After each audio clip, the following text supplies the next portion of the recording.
राजगढ़ ज़िले में कई बार ऐसी सूचनाएं मिल रही थी कि बाहर से कुछ लोग आते हैं और यहाँ पर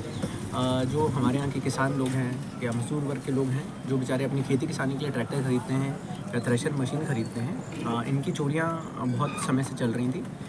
जिसमें काफ़ी प्रयास करने के बाद भी पुलिस को सफलता नहीं प्राप्त हो रही थी। बट मुझे आज ये बताते हुए बहुत खुशी हो रही है कि करीबन एक जो अंतर्राज्यीय गैंग जो राजस्थान, हरियाणा, पंजाब से ऑपरेट करती थी, उसके करीबन 12 आरोपियों को हमने गिरफ़्तार किया है और जिनके पास से हमें पिछले 2-3 महीने में जो ये चोरियां हुई थी उसके करीबन 6 ट्रैक्टर्स जो हैं 42 लाख रुपए से ज़्यादा का जो मशरूका है वो पुलिस ने आज जब्त किया है। आज ये भी एक चीज़ सामने आई है कि जो फरियादी लोग हैं इन लोगों ने भी इस पूरी प्रक्रिया में पुलिस का सहयोग किया, लगातार पुलिस को मदद करते रहे, कोई सूचना उनको पास प्राप्त हुई तो वो भी हमें दी। तो मुझे लगता है कि ये समन्वय का एक बहुत अच्छा नतीजा रहा कि चोरी में हम लोग इसमें एक बहुत अच्छी सफलता प्राप्त करने में हमें हासिल हुई है। इसमें जो मुख्य आरोपी हैं जो पंजाब से और हरियाणा से इसको ऑपरेट करते थे, उसमें एक जसवीर पिता रेशम सिंह हैं, जिनका लगातार चोरी के ट्रैक्टरों को ख़रीदने में नाम आता रहा है, परंतु अभी तक किसी भी पुलिस की गिरफ्त में नहीं थे।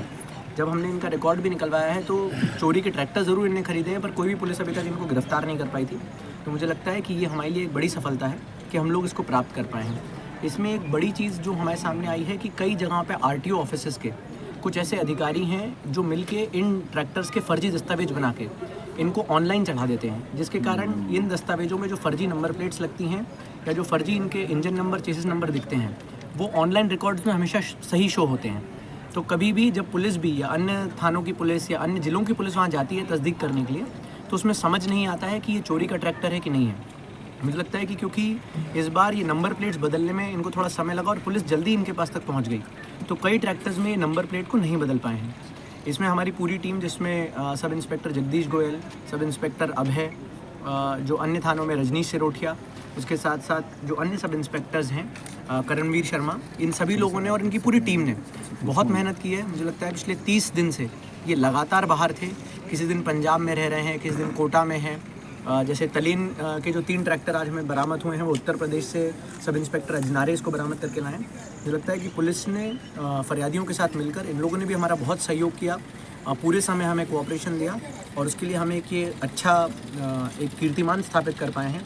मुझे लगता है कि एक बार में 6 ट्रैक्टर करने के लिए जो मेरा अभी तक नॉलेज है, चोरी के और खुर्द-बुर्द करने के 6 ट्रैक्टर्स का पूरे मध्य प्रदेश में ये सबसे बड़ा है गिरोह जो अभी हमने जिनका पर्दाफाश किया है। इसमें करीबन 7-8 लोग ऐसे हैं जो अभी फ़रार चल रहे हैं। इनके लिए भी लगातार हमारी टीमें दबिश दे रही हैं और मुझे लगता है कि अगले 15-20 दिन में हम इसमें जो और मुख्य सरगने हैं जो इस पूरे मध्य प्रदेश या मालवा बेल्ट में ऑपरेट करते हैं, इनकी गिरफ्तारी सुनिश्चित करने में हम लोग सफल रहेंगे। इसमें जो चोरी करने की गैंग है उसमें करीबन 5 आरोपियों का नाम आया था, जो कि राजस्थान के झालावाड़ जो क्षेत्र है, मूंगिया बे जो गाँव का क्षेत्र पड़ता है, वहाँ से ऑपरेट करते थे, जिसमें अभी 3 आरोपियों को हमने गिरफ्तार किया है। इसके बाद एक गैंग ऑपरेट करती थी इसकी आरसीज चेंज करा के इनको बेचने के लिए, उसमें करीबन 6 आरोपियों को हमने गिरफ्तार किया है और 3 लोग ऐसे हैं जो कि इन ट्रैक्टर्स को खरीद के फिर थर्ड किसान को बेचते थे। तो 3 लेयर का ऑपरेशन ये चलता था। पहला आदमी चोरी करता था जो राजगढ़ जिले में, क्योंकि अंतर्राज्यीय क्षेत्र है तो यहाँ से आके चोरी करता था, दूसरा इसके फर्जी दस्तावेज बनवाता था और तीसरा इसको खरीद के किसी दूसरे किसान को हैंड ओवर करता था। तो जो हम इसमें लेके आए हैं अभी तक और हमें किसानों ने अपने दस्तावेज भी दिखाए, जिन किसानों के पास से ये मिले थे उन्होंने बताया कि हमें तो ये सेकंड ओनर के रूप में बेचा गया है। जो आरसी दिखाई फिर हमने जब उसको सवाई माधोपुर के आरटीओ ऑफिस में चेक कराया तो संभवतः ऐसा प्रतीत हुआ है कि किसी ने बीच में उस आरसी का जो फर्स्ट ओनर से सेकंड ओनर का डॉक्यूमेंट चेंज है वो फॉर्ज किया गया है। तो इसमें फॉर्जरी के डॉक्यूमेंट्स की भी हमने धारा बढ़ाई है। इसी की तरह ये लोग नंबर प्लेट में भी एक अक्षर चेंज करते हैं। अगर आप ध्यान से पढ़ेंगे तो जैसे RJ20F है तो उस F को E बना देंगे और उस E के नाम पे सारा डॉक्यूमेंटेशन निकाल लेंगे। तो सिर्फ एक अक्षर चेंज करके जो है तो उसकी भी धाराओं को, इसमें सुसंगत धाराओं को इसमें क्या बोलते दर्ज किया गया है। प्रकरणों मिला के कुल अभी 12 आरोपी हैं जो गिरफ्तार हैं और मुझे उम्मीद है कि करीबन 8-9 आरोपी और हैं जो हमारे प्रकरणों में आरोपी हमने जिनको बना लिया है, जिनकी लगातार टीमें जा रही हैं, जिसमें राजस्थान से और कुछ आरोपी उत्तर प्रदेश से हमें गिरफ्तार करने हैं। तो मुझे लगता है कि बहुत जल्द हम उनको भी गिरफ्तार करेंगे। अरे आरोपियों में वो भी कुछ शामिल हैं जो ये नंबर बदलने का काम करते थे? हाँ, इसमें अभी आरटीओ वालों का एग्जैक्टली नहीं हुआ है, क्योंकि जो सेकंड चेन के 2 आरोपी थे वो अभी हमारी गिरफ्त में नहीं आए। पर मुझे लगता है कि उनकी पूछताछ से बीच में जो ये फॉर्जरी करने का काम करते थे, हमने सबसे पहले सोचा कि ये फॉर्जरी होने से पहले ट्रैक्टर बरामद हो जाए, क्योंकि वंस डॉक्यूमेंटेशन चेंजेस, एक बार डॉक्यूमेंट पूरा चेंज हो गया, फिर इस्टेब्लिश करना कि ये हमारे फरियादी का ट्रैक्टर है, हमारे लिए भी बहुत तकलीफ का काम है और इनके लिए बहुत तकलीफ का काम है कि अपना ओनरशिप इसमें कैसे इस्टेब्लिश करें। तो इसलिए हमारी सबसे पहले वो थी कि भाई इनके सारे कॉल डिटेल्स और ये चेक करके कि कहाँ बेचा गया है। दूसरी चीज़, जो पैसे का लेन देन होता था इसमें अमूमन तो मोस्टली कैश से होता था, परंतु कुछ जगह पे हमें बैंक अकाउंट ट्रांजैक्शंस भी मिले थे, फिर जिनका एनालिसिस करके हमने आरोपी को पकड़ा। क्योंकि जब हमने पूछताछ करी तो उनके द्वारा स्वीकार नहीं किया गया था, पर जब बैंक अकाउंट ट्रांजैक्शंस चोरी के अगले 2-3 दिन के हमने दिखाए जिसमें कैश मूवमेंट का ट्रांसफ़र आ रहा है, तो उससे हमें क्लियर हो गया कि इन लोगों ने इसके बदले कैश लिया है। हमारे पास जो फर्जी हमें आरसीज मिली थी उसमें सवाई माधोपुर करके जो क्षेत्र है राजस्थान में, वहाँ के कुछ आरटी कर्मचारियों की क्या बोलते हैं, ऐसा लग रहा है क्योंकि वहाँ से ज़्यादातर आरसीज इशू हुई हैं। इसी के साथ कोटा के कुछ क्षेत्रों का भी समझ में आ रहा है। मुझे लगता है कि जैसे जैसे और अन्य आरोपी इसमें गिरफ्तार होंगे तो अगर कोई आरटीओ में भी शामिल था, क्योंकि आप ऑनलाइन रिकॉर्ड चेक करेंगे तो आपको ये जो नई आरसी है उसके नाम पे बिल्कुल सही दिखेगा रिकॉर्ड, और आप फिर कभी इसकी तस्दीक नहीं कर पाएंगे कि ये रिकॉर्ड ये एक्चुअली में चोरी का ट्रैक्टर है कि नहीं है। इसमें एक चीज़ और जो हम लोग बताना चाहते हैं, एक जो आती है कि कभी भी जिस ट्रैक्टर का फाइनेंस होता है उस ट्रैक्टरों की ये लोग जानकारी या तो फाइनेंस वालों के साथ मिलके या कहीं उससे जानकारी रखते हैं, क्योंकि उन्हें पता रहता है कि उसमें डाउन पेमेंट कम राशि का किया गया है और जो बाकी अमाउंट है वो लोन का है। तो जिससे कि जो लोन का अमाउंट है, अगर उस ट्रैक्टर को मान लीजिए आपने 50,000 रुपये में डाउन पेमेंट में ख़रीदा है और उसके बाद वो चोरी हो गया, और चोरी होने के बाद ये आगे 4-5 लाख तक भी बिक गया, फाइनेंस कंपनी भी बहुत ज़्यादा इसमें फिर इसके पीछे नहीं पड़ती है और एफआईआर की प्रति लेके उनकी जो कागजी कार्रवाई होती है वो समाप्त होकर वो संतुष्ट हो जाते हैं। और मुझे लगता है कि ये फाइनेंस कंपनीज के साथ भी बहुत बड़ा धोखा है कि यदि ऐसे वाले ट्रैक्टर्स को चुराया जाए जिसमें फरियादी का कम राशि लगा हो, जिससे कि उन्हें पता है कि फरियादी इसमें ज़्यादा फिर एफर्ट्स नहीं मारेगा या पुलिस भी ज़्यादा एफर्ट्स नहीं मारेगी कि किसी फरियादी के से 50,000 रुपये लगे हैं, परंतु फाइनेंस कंपनी के 4-5 लाख रुपए लगे हुए हैं। और फाइनेंस कंपनीज के पास भी काम इतना रहता है कि फिर वो उसको परस्यू नहीं करते हैं। तो इसमें करीबन 3 ट्रैक्टर ऐसे भी हमने पकड़े हैं जो फाइनेंस करे गए थे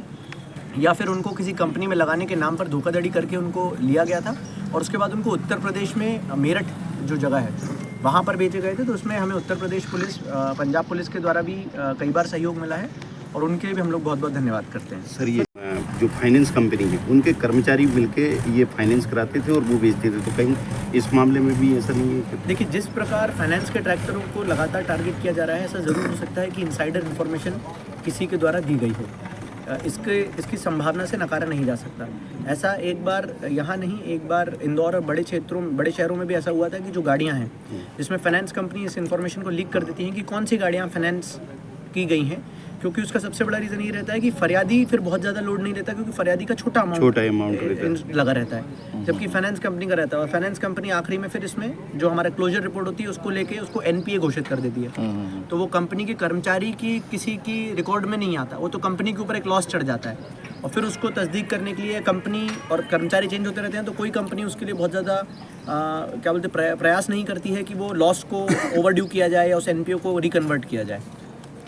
इसमें मुझे लगता है कि जो हमने पंजाब और जिनको राजस्थान से उठाया है उन लोगों के पास कई हमें उनके मोबाइल में ऐसे और नंबर प्लेट की फ़ोटोग्राफ्स मिली हैं जिसमें ट्रैक्टर के साथ साथ उसके नीचे फ़ोटोग्राफ्स के उन्होंने आरसीज शेयर की हैं। तो हम लोग अब पता लगा रहे हैं कि ये फ़ोटोग्राफ्स किन को शेयर की गई हैं, क्योंकि संभवतः ये भी चोरी के ट्रैक्टर होंगे जितनी फ्रीक्वेंटली ये फ़ोटोग्राफ्स वो गई हैं। हमारे जो मुख्य आरोपी था उसके मोबाइल में हमारे चोरी के ट्रैक्टर की फ़ोटो ही हमें मिली, तभी हमें तस्दीक हुई कि इसने ये ट्रैक्टर वो किया है, जबकि वो हमारे चोरी के करीबन 15-20 दिन बाद हमें मिली थी। पर वो फ़ोटो और उसकी आरसी से हमें फिर ये क्लियर हो गया कि इसने हमारे ही वाला ट्रैक्टर कहीं जाके आगे की तरफ बेचा है।